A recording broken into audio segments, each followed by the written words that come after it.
शेतकरी मित्रांनो, आपल्या योजना करू या लोकप्रिय यूट्यूब चॅनलवरती आपलं सर्वांचं स्वागत आहे।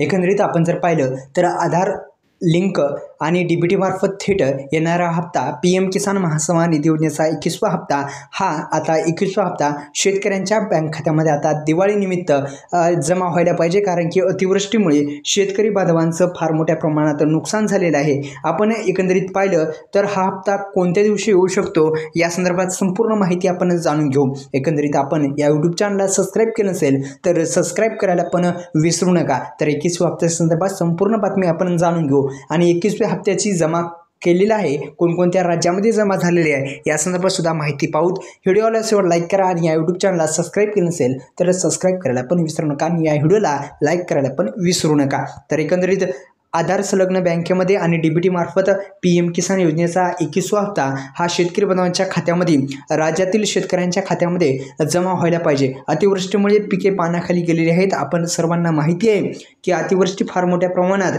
ही मराठवाड्यात सुद्धा अतिवृष्टी फार मोठ्या प्रमाणात झालेली आहे। 21वा हप्ता जमा करण्याची प्रक्रिया अगोदरच सुरू झालेली आहे आणि आपण जर पाहिलं तर पंजाब राज्य, हिमाचल प्रदेश आणि उत्तराखंड राज्यातील शेतकऱ्यांना आधार संलग्न खात्यामध्ये त्यांच्या त्या शेतकऱ्यांच्या खात्यामध्ये टाकण्यात आले। पंजाब राज्यातील, हिमाचल प्रदेश राज्यातील आणि उत्तराखंड राज्यातील या तिन्ही राज्यातील शेतकऱ्यांच्या खात्यामध्ये 21वा हप्ता टाकला, पण महाराष्ट्रामध्ये अद्यापही वितरित करण्यात आलेला नाही। हा लवकरच शेतकरी बांधवांच्या खात्यामध्ये टाकायला पाहिजे, कारण की महाराष्ट्रामध्ये सुद्धा विशेषतः मराठवाड्यामध्ये फार मोठ्या प्रमाणात जे मराठवाडा आहे संपूर्ण भाग पाण्याखाली गेलेला आहे। अत्यंत बिकट परिस्थिती ही शेतकऱ्यांची आहे आणि 21वा हप्ता हा शेतकरी बांधवांच्या खात्यामध्ये लवकरात लवकर टाकायला पाहिजे आणि शेतकऱ्यांना जी मदत आहे ती लवकरात लवकर व्हायला पाहिजे। 31,000 कोटी रुपयाचे पॅकेज लवकरच वितरित व्हायला पाहिजे आणि शेतकऱ्यांना योग्य ती मदत मिळायला